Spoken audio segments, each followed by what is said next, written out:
Time now for the shout-off, shout-out. You knew it would have to come from that wild finish at the Citrus Bowl earlier today. What a day for Kyle Larin. He had an early game goal waved off because of a questionable offsides call. He got the Lions on the board in stoppage time and gave everyone hope. And then just 30 seconds later, he laid off the ball on an assist to Adrian Vinter for the game-tying goal. Remember, this is the guy, Larin, who scored 17 goals in the league last season, and he was Rookie of the Year. He's headed for another huge season. And maybe more importantly, he gets tonight's incredibly valuable shout-off, shout-out. Thanks for watching the Fox 35 Sports Zone. For more local sports news throughout the week, you can follow me on Twitter at Fox35Adam and Facebook at Facebook.com/Adam Shatoff Fox 35. Bye. It's award season, and we've just wrapped up another fantastic Speed Weeks at Daytona, so I thought it's only fitting that we here at Fox 35 give out some of our own hardware. We're calling it the first annual Speed Weeks Award, better known as the Speedies. Our first category is Best Crash. You should know that none of the drivers were seriously hurt, and the nominees are rookies Chris Buescher and Matt DiBenedetto in the 500 on Sunday, 500 pole sitter Chase Elliott very early on in the 500 on Sunday, and Christopher Bell in the truck race on Friday. And the winner is Christopher Bell. Bell's number 4 Toyota flipped 13 times in the Camping World Truck Series opener. He walked away from this scary-looking crash under his own power. He was taken to the hospital, but he's been released, and we are glad that he's okay. The Best Team Award is given to the group that had the best performance over the entire Speed Weeks. And the nominees are Hendrick Motorsports, Team Penske, Stewart Haas Racing, and Joe Gibbs Racing. And the winner is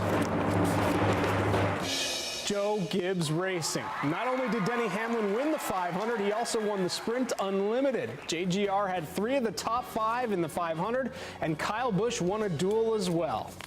All right, now for the biggie, best driver overall at Speed Weeks. Remember, this is for the entire week, and the nominees are rookie Chase Elliott, Kyle Busch, Joey Logano, and Denny Hamlin.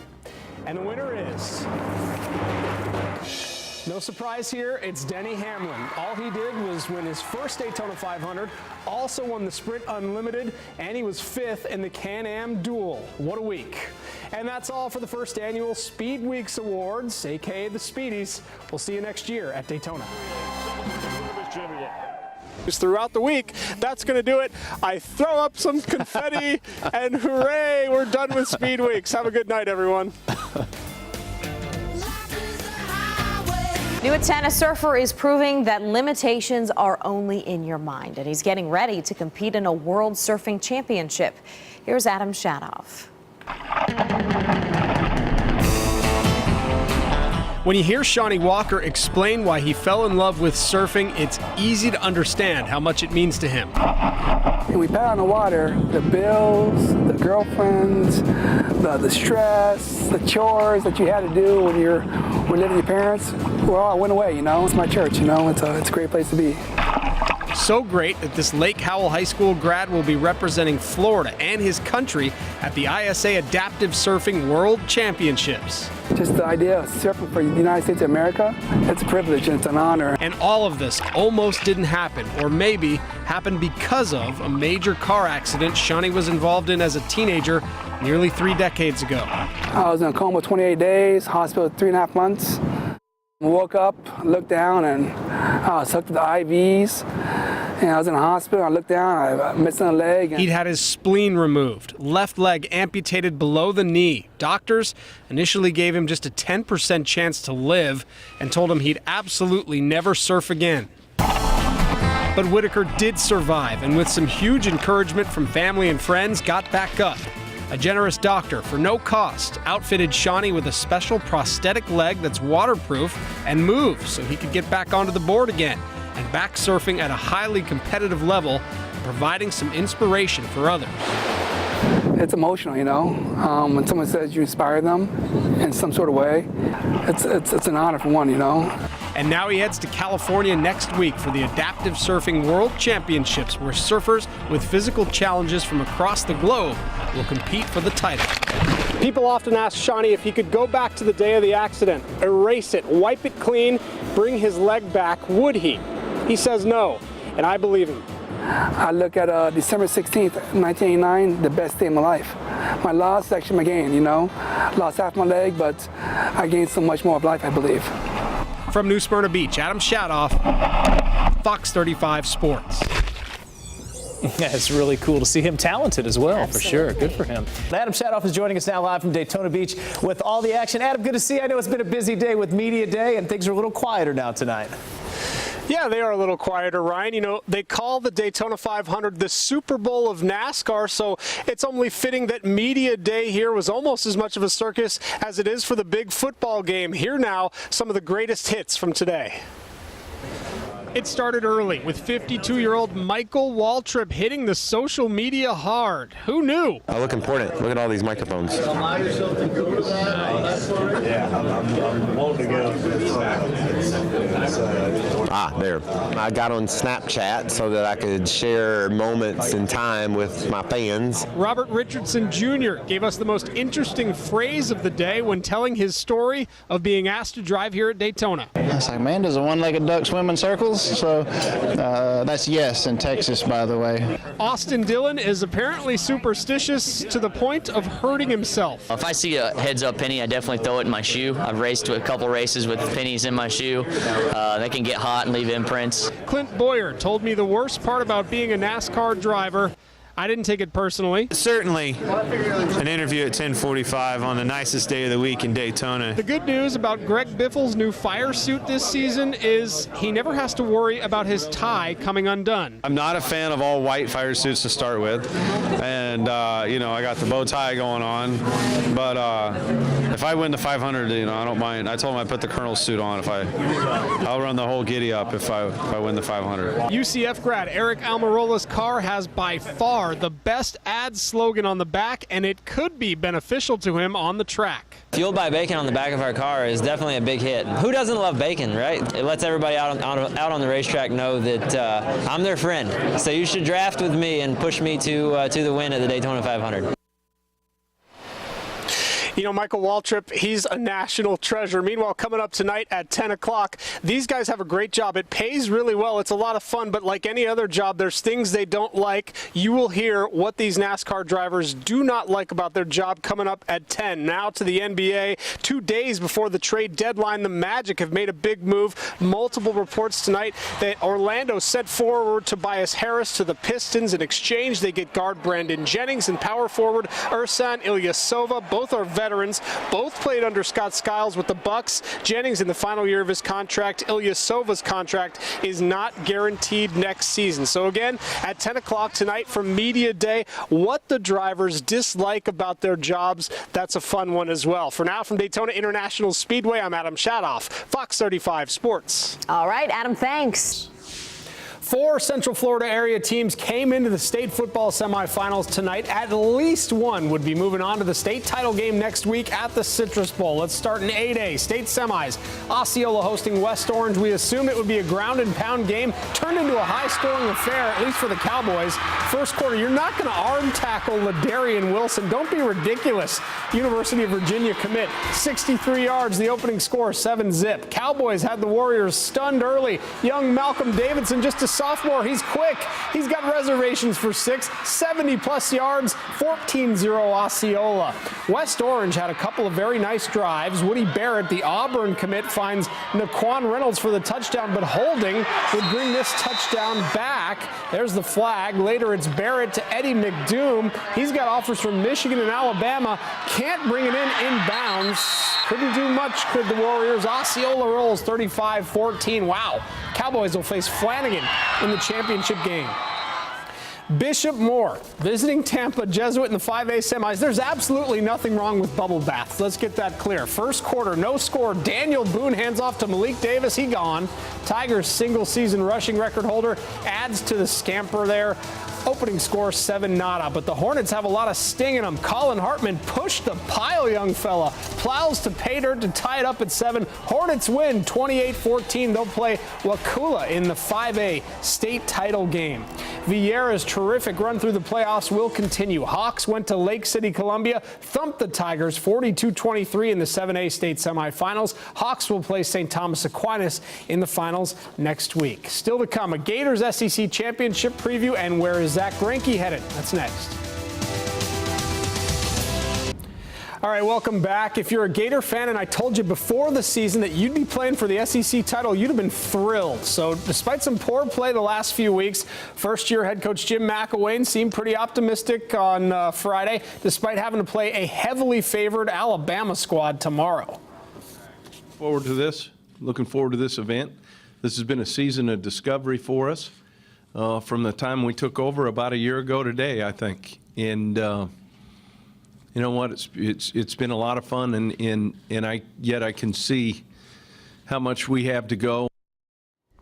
The only team that's hotter than the Magic in the entire NBA is the undefeated Golden State Warriors. Orlando's cruising a 5-game win streak. Play the Clipper squad tomorrow. It's likely missing both Chris Paul and former Magic star J.J. Redick. Orlando's coming off a huge win at the Jazz last night. According to multiple reports, a Apopka High School grad and now former Dodgers ace Zach Greinke is going to get paid again. Multiple reports say he signed a 6-year, $206 million contract with the Arizona Diamondbacks of all teams. The 32-year-old led the majors with a 1.66 ERA this season. Drinks are on him. And that's it for the Fox 35 Sports Zone. I'm Adam Shadoff. Hey guys, yeah, we are about a month and a half away from the biggest event in all of auto racing, the Daytona 500, of course, and Daytona International Speedway is undergoing a massive construction project. It will be ready. We got a tour of the project this afternoon. It is huge. There are now 5 different injectors, what they call entrances. They lead to 101,500 seats. Those seats are all brand new, 21 inches wide, all seat backs with cup holders and premium sight lines. There are now 40 escalators where before there were none, 17 elevators, 1,400 TV screens. They use 41,000 pieces of steel to create the world's first true motorsports stadium. One of the greatest challenges of the Daytona Rising project was we broke ground in July 2013. We have not skipped a beat on our racing schedule. Working with our design builder, Barton Mallow, we've held every one of our events. So there have been a lot of stopping and then going again with our construction work. We didn't have the ability to build a new Yankee Stadium next to the old Yankee Stadium. We had to build a new Daytona National Speedway while we still operated Daytona National Speedway. That was our greatest challenge, but we're on schedule. You know, what's amazing about a project this size is that they are on schedule and they're on budget, which is obviously not easy. It will be ready for the Daytona 500 February 21st. You can see that race live on Fox 35. And coming up tonight at 6, we speak to Indy 500 champ Ryan Hunter-Reay, as well as Scott Pruitt, a guy who's won the Rolex 24 before. We'll talk to them about the Roar for 24, the testing for the 24-hour race coming up in a few weeks. For now, from Daytona, Adam Shadoff, Fox 35 Sports. Hey guys, yeah, we are officially underway in the 2016 auto racing season as cars are in the garage behind me now, and they were on the track for the Roar before the 24. The track looks a little different now as well. They're wrapping up the finishing touches on all those upgrades that'll debut at the Daytona 500, but the racing is still very much the same. The number one thing the drivers say it takes to win this, the Rolex 24, is patience. That, along with teamwork and, of course, speed. Now, experienced drivers like 5-time Rolex winner Scott Pruitt and Indy 500 winner Ryan Hunter-Reay, they rank the 24 as one of their favorite events of the year. I think that's even something more exciting about this race is when you get to that victory lane at the end of 24 hours with all the drivers and with all the crew that have been, every 45 minutes making tire change and putting fuel in the car. It's such an emotional, exciting team effort that it just goes beyond compare. It's a lot different, but I enjoy it. On the open wheel side, you have your car, it's your team, it's just you, and you kind of cater everything around what you need from the car. And And here it's kind of the opposite. You know, it's more about teamwork. It's about sharing with your co-drivers. Every driver has a different driving style, so we're using this test to kind of develop the car into the setup that the three of us can all work well with. It's an interesting mix of drivers you have here. You have NASCAR guys, you have open wheel drivers, you have guys that race Le Mans a lot, and of course sports car drivers. A real interesting mix of auto racers from all different walks in this sport. Testing continues here before the 24-hour race is January 30th. And for now, from Daytona International Speedway, Adam Shadoff, Fox 35 Sports.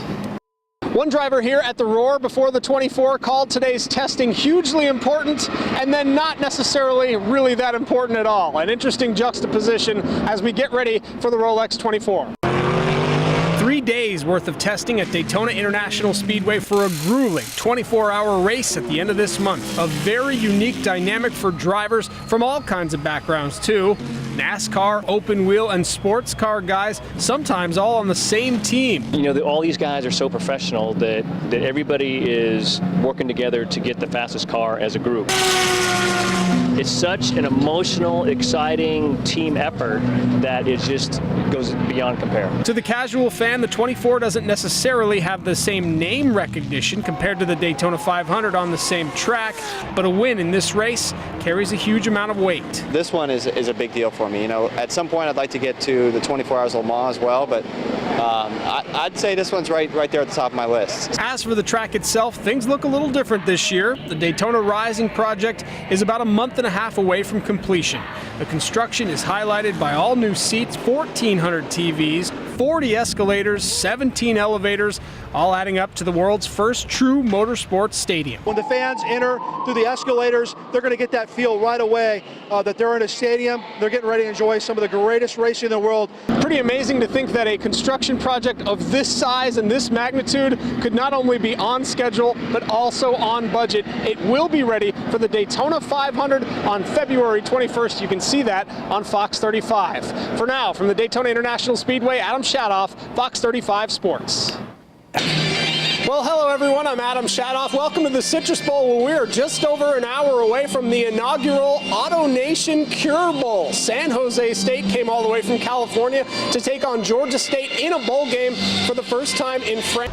With just 3 games to go in this NFL season, the Jaguars came into Sunday knowing they'd probably need to win out and get some help in order to make the playoffs, but hosting a down Atlanta team in Jacksonville offered a pretty good shot. As far as weigh-ins go, this was relatively tame by UFC standards, but I think most people are expecting the fireworks to come tomorrow night. Pretty fitting that on the day the new Star Wars movie is released, the highlight of the UFC weigh-ins at the convention center was Cole Miller and Jim Allers having a lightsaber battle instead of the face-off photo op. Those guys kick off the prelims on FS1 at 6 p.m. Saturday night. Meanwhile, a very fit Orlando native Josh Salman will fight Tamden McCrory on the prelims on FS1. He'll have dozens of friends and family members see him fight in front of a hometown crowd. We sold hundreds of tickets, so to be here in front of all these folks means the world. It's going to be a very exciting feeling in the air. I know the energy is going to be electrifying, so I'm just here to take it all in and put on a show for my friends and family. And somewhat of a hometown feeling, too, for Brazilian light heavyweight champion Rafael dos Anjos of Brazil. He feels comfortable trying to retain his title in Orlando, where there are so many Brazilians and where he'll have a big group of family and friends surrounding him before his headlining bout with the Cowboy, Donald Cerrone. I have maybe 20 guys come from Brazil, California, and all give me support. Everything's been perfect for me, and tomorrow night I'm gonna show the world that I'm the best. For now, from the Convention Center, Adam Shadoff, Fox 35 Sports. Good morning, everyone. I'm Adam Shadoff from the Amway Center, where UFC Fight Night was packed and fans certainly did not leave disappointed. Orlando native Josh Salman lost his fight against Tamden McCrory by submission in the 4th minute of the 3rd and final round, so kind of a bummer. But as for the highlights, they were spectacular. Second fight of the night, Michael Johnson versus Nate Diaz. Furious action throughout the whole fight, but especially in the late 2nd round, as Diaz seemed to be toying with Johnson, landing huge shot after huge shot and showboating, but every time Johnson would respond with a flurry, and the winner by unanimous decision and pretty clearly was Nate Diaz. Third fight of the night, Junior Dos Santos taking on Alistair Overeem. This was awfully boring until 30 seconds to go in the second round. That's when Overeem absolutely exploded with his first real flurry of the entire fight. A crushing left hand knocked Dos Santos to the mat. That's where Overeem finished him with punches before the ref stepped in to stop it. Overeem wins by a TKO. As for the headlining bout, light heavyweight world championship, Rafael Dos Anjos versus Donald Cowboy Cerrone. Explosive action just a minute into the first round as Dos Anjos caught Cerrone with a flurry of activity, got Cowboy on the ground. Cerrone managed to get up, but he was clearly stunned. Dos Anjos sensed it and continued with punches as the two were on the ground, and the ref steps in. Dos Anjos retains his belt with a TKO in the first round. So some terrific UFC action from the Amway Center. The crowd got what it deserved. Meanwhile, not too far from here, over at the Citrus Bowl, the inaugural AutoNation Cure Bowl, San Jose State taking on Georgia State, with the Panthers in a bowl game for the first time in the history of that school. Slow start to this game. Midway through the second quarter, Spartans get in the end zone first. 3-0. Tyler Irvin's on to return the punt. He does his job to the tune of an 85-yard punt return for a score and the first ever touchdown in Cure Bowl history. Not too long after, the Panthers get their first bowl game touchdown ever. Nick Arbuckle hits Donovan Harden 38 yards. He finds pay dirt. 10-7 San Jose State at the half. Fast forward to the fourth quarter. Down 19-16. Kenny Potter would put San Jose State back ahead. Goes with the keeper 42 yards and all the way to pay dirt for a touchdown. 20-16. Spartans in control. They go on to get the win, 27-16, 14 points for them in the fourth quarter. Meanwhile, suspended freshman quarterback Will Grier is going to leave the Gators. The school announced Saturday that he is transferring. The redshirt freshman lost an appeal on his one-year suspension for performance-enhancing drugs back in October. He will still have to serve that suspension at another school, and then he'll sit out the one-year transfer period if he moves to another Division I university. So a terrific night of sports action in Orlando last night. You had the Cure Bowl, first one ever. A nice come-from-behind win from San Jose State, and UFC Fight Night at the Amway Center was pretty awesome too. That's it for me for now. I'm Adam Shadoff, Fox 35 Sports.